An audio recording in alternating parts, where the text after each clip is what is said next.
What's up, football fans? Welcome back to the channel. If you're new here, make sure to hit that subscribe button and ring the bell, because we're diving deep into one of the biggest stories in the NFL right now. Christmas night at Arrowhead Stadium wasn't just another game. It was emotional. It was raw. And for Chiefs Kingdom, it might have been a goodbye they weren't ready for. Travis Kelce, three-time Super Bowl champion, future Hall of Famer, and the heart and soul of Kansas City's offense for over a decade, may have just played his final home game in a Chiefs uniform. And let me tell you, the way he walked off that field, it hit different. So today, we're breaking down everything that happened on Christmas night, what Kelce said after the game, and what this could mean for the future of the Kansas City Chiefs. Stick around till the end, because we're also going to talk about what his legacy really means for the game of football. Let's get into it. All right, so let me paint the picture for you. It's Christmas night 2025. Arrowhead Stadium is packed with over 70,000 Chiefs fans. But this isn't a playoff game. This isn't even a game that matters for the standings. Because for the first time since 2014, the Kansas City Chiefs have been eliminated from playoff contention. That's right. No playoffs, no postseason magic, no chance at another Super Bowl run. The dynasty that gave us back-to-back championships and 7 straight AFC Championship game appearances has hit a wall this season. But despite the disappointing season, fans showed up in full force on Christmas night. And they weren't just there to watch a game. They were there to potentially say goodbye to a legend. When Travis Kelce was introduced before the game alongside his offensive teammates, the stadium absolutely erupted. The cheers were deafening. The love was real. Everyone in that building understood what was happening. This could be it. This could be the last time they see number 87 take the field at Arrowhead. After the 2013 loss to their opponent, Kelce took his time walking off the field. He didn't rush to the locker room. Instead, he did what champions do in moments like this. He soaked it all in. He high-fived fans along the sideline. He heard their appreciation, their admiration, their thank yous for over a decade of incredible football. And you could see it on his face. This was a man taking a mental snapshot of a moment he might never experience again. After the game, Kelce sat down for a press conference, and naturally reporters wanted to know, is this it? Are you retiring? His response? Classic Kelce. Honest, but keeping his cards close to his chest. A whole lot of emotions, he said. You've got everybody in the world watching you. You get to go out there with the young guys on primetime television. Young guys getting an opportunity to taste what this NFL life is like. When pressed further about his future, Kelce made it clear this isn't a decision he's making lightly or quickly. I'll let that be a decision I'll make with my family, friends, the Chiefs organization when the time comes, he said. And honestly, that's the right answer.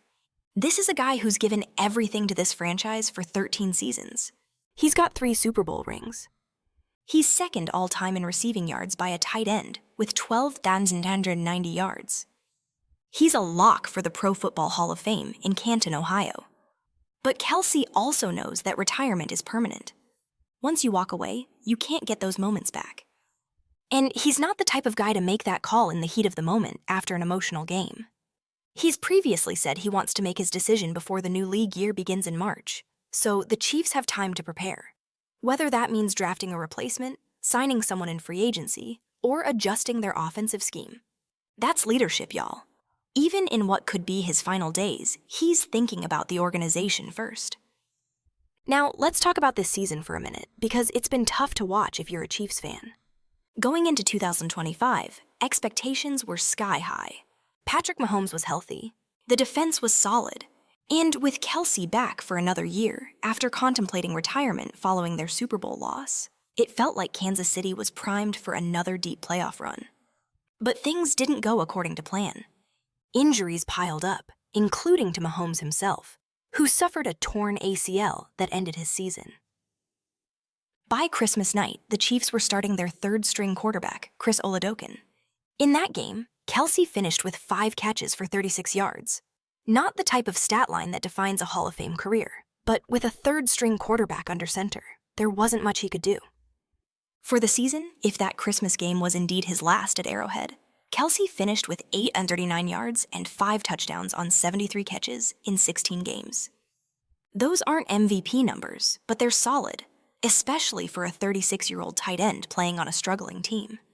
The Chiefs still have one more game on the schedule, a road trip to face the Las Vegas Raiders. The question is, will Kelce even play? He's just 10 yards away from hitting 13,000 career receiving yards, a milestone that would be pretty cool to reach. But with the season already over and retirement looming, would he risk injury for a number? We'll have to wait and see. Before we get to Kelce's legacy, I gotta mention this. His fiancée, Taylor Swift, was in attendance at Arrowhead on Christmas night.